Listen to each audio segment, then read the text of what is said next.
Das ist doch mal eine schöne Paprika, oder?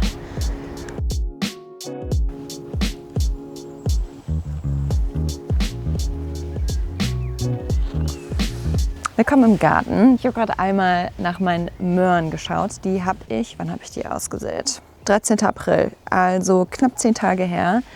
Zum gleichen Zeitpunkt, als ich meine Zwiebeln ausgepflanzt habe.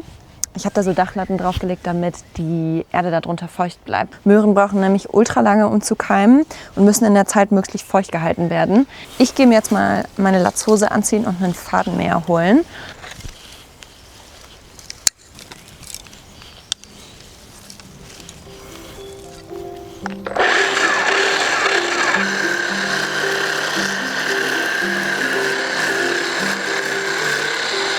Seit Jahren kämpfe ich hier im Garten, ganz besonders mit den Nacktschnecken. Die verstecken sich in dem schönen hohen Gras rund um meine Beete. Ich tue mir selber einen Gefallen, wenn ich da regelmäßig dranbleibe und das Gras immer wieder runtermähe.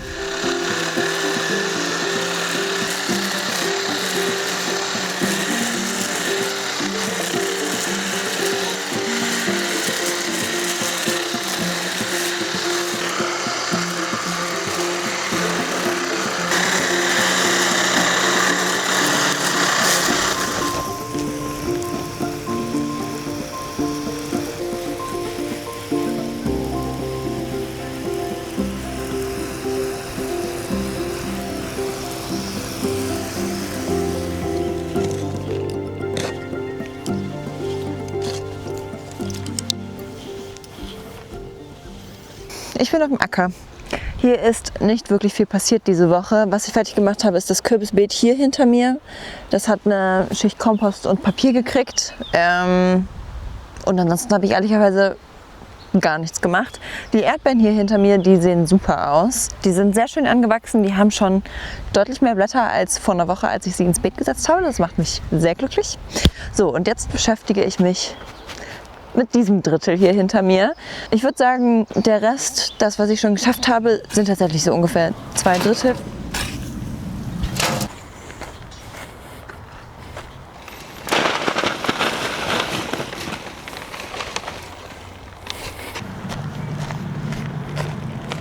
Also, wie man sieht, bin ich nicht super weit gekommen da hinten.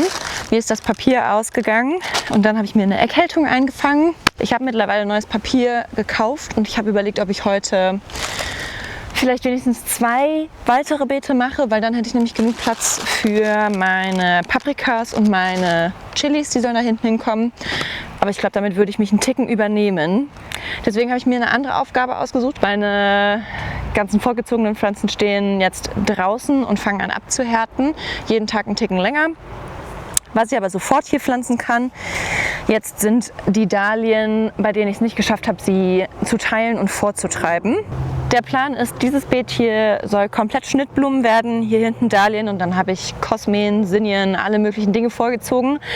Ich habe ein bisschen den Überblick verloren und ich weiß nicht, ob ich wirklich genug habe, um das ganze Beet hier zu füllen. So einen ganzen Ballen von Knollen zu pflanzen, ist eigentlich ein bisschen Overkill. Eigentlich braucht man nur eine Knolle mit einem Hals, der intakt ist, und dann braucht man ein Auge, aus dem die Pflanze austreiben kann. Also 30 cm auseinander. Meine Pflanzkelle hat ungefähr 30 cm, glaube ich. Und die Tüte daneben, damit ich weiß, was ist. Und dann muss ich mir das aufschreiben. Das ist die Café Olé. Du kommst dahin. Und dann haben wir Peaches and Cream. Dann die hier treibt auf jeden Fall aus. Wer bist du? Lifestyle. Dann habe ich noch eine letzte. Die treibt auch aus. Die treibt vor allem hier oben am Strunk aus. Das finde ich super interessant. Das habe ich noch nicht so gesehen, ehrlicherweise. Ach, guck mal. Hier. Das reicht eigentlich. Mehr braucht es eigentlich gar nicht. Wer war das? Hab ich das schon gesagt? Café Olé Royal.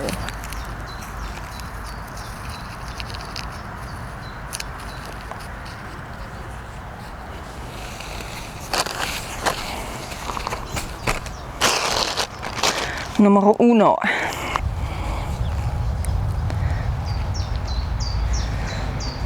So, dass der Trieb nach oben zeigt. Ist das nicht ein bisschen tief jetzt hier? Auch ungefähr 10 cm.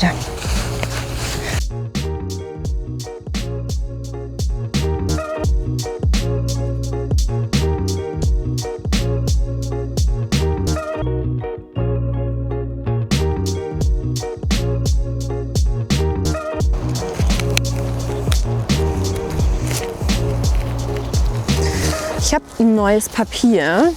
Das ist etwas dicker als das letzte, was ich hatte. Hier steht 120 Gramm pro Quadratmeter. Ich bin noch nicht fit, ich glaube, man hört es auch. Aber ich kann nicht gut einfach zu Hause sitzen und nichts machen und mir dabei meine Pflanzen angucken, die viel zu groß geworden sind dieses Jahr. Ich habe die viel zu früh vorgezogen. Den Fehler werde ich nicht zweimal machen. Das ist das erste Jahr, in dem ich einen Ticken mehr Platz habe. Und ich dachte mir, ich will den auch nutzen.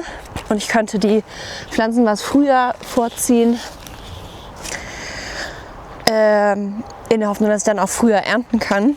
Aber jetzt sind die Pflanzen so groß, dass sie auch gestresst sind. Und ich bin gestresst. Wir alle sind gestresst. Das ist auf jeden Fall stabiler als das Papier, was ich vorher hatte. Es ist höchst windig. Mal gucken, wie man das hier gut macht.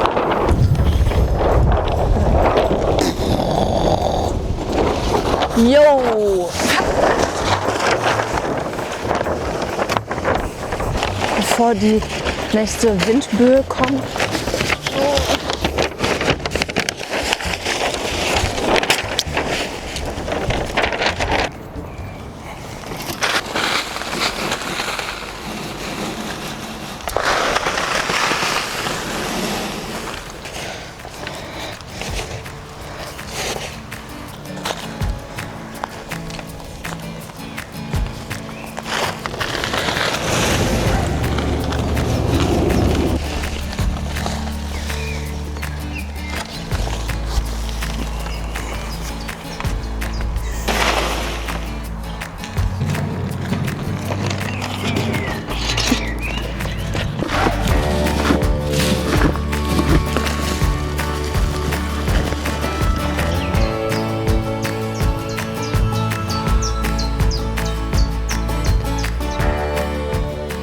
Ich pflanze meine Paprika. Ich will die dieses Jahr mit einem Netz stützen. Die letzten Jahre habe ich eigentlich immer Bambusstäbe benutzt. Ich will mal was anderes ausprobieren. Deswegen habe ich dieses Netz hier aus Jute. Das spanne ich jetzt. Und dann lege ich das auf den Boden. Und das ist sehr praktisch. Die Maschen sind 15 x 15 cm. Und ich will meine Paprikas im Abstand von 30 cm pflanzen. Das heißt, ich kann mich einfach an diesem Netz orientieren.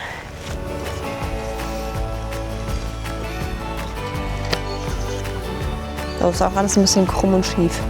Jetzt muss ich das nur ein bisschen kürzen, damit ich die andere Hälfte da hinten benutzen kann. Und ich hoffe, das geht sich auf.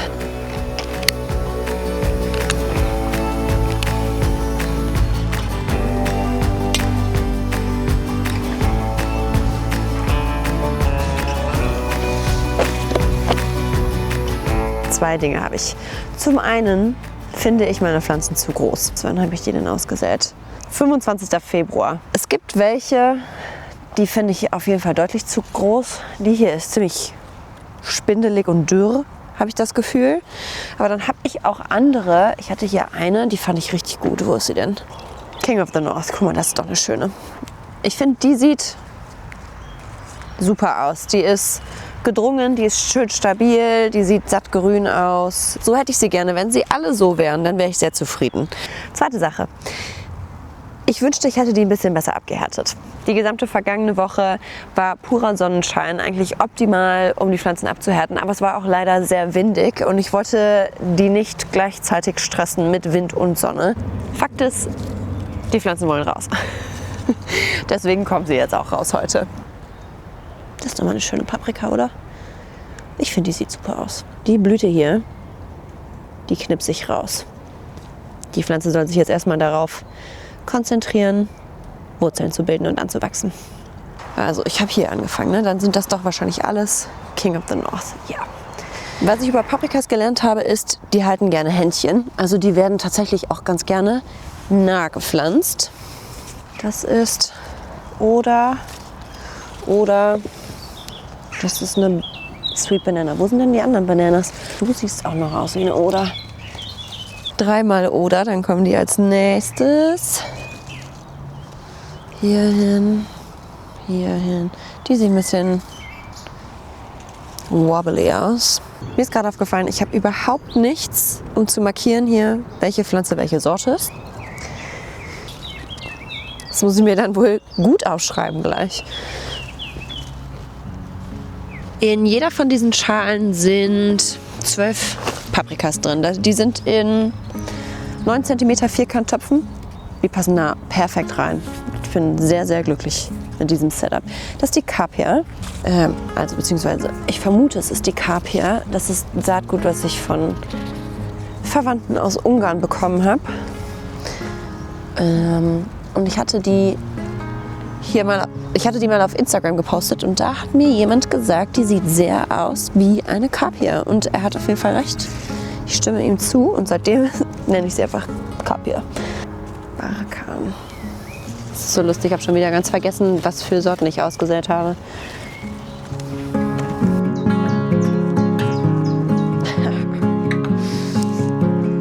Schön, oder? Das ist doch schön.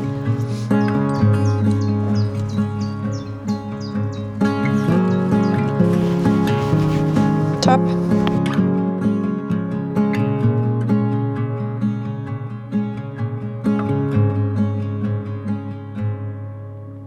Hier, wo ich wohne, ist es recht unwahrscheinlich, dass wir im Mai nochmal richtigen Frost bekommen. Und solange die Nächte relativ warm bleiben und das Wetter relativ gut ist, fühle ich mich persönlich wohl damit, meine Pflanzen jetzt schon rauszupflanzen. Meine Tomaten müssen sich dafür noch etwas gedulden, weil das Wetter ziemlich regnerisch vorhergesagt ist.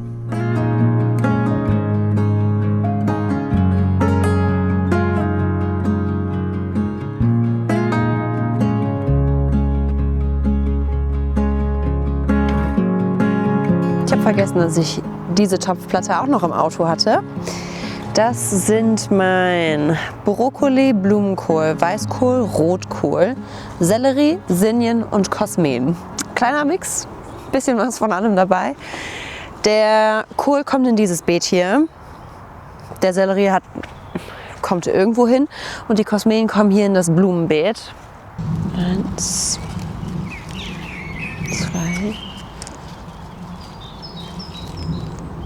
3, 12, 11 mal Brokkoli. So viel Brokkoli wollte ich eigentlich gar nicht. Ich glaube, ich wollte 10, oder? 10, um einmal eine große Ernte zu haben und was einzufrieren. Das war der Plan. Eigentlich würde ich am liebsten auch hier... Ich weiß, wie groß Brokkoli wird. Das ist der Weißkohl. Der Weißkohl ist am kleinsten. Dann mache ich den vielleicht nach vorne. 40. Ist ganz professionell gemessen, wie man das hier sieht. Das sind ungefähr 40. So, und dann kommen die immer parallel dazu.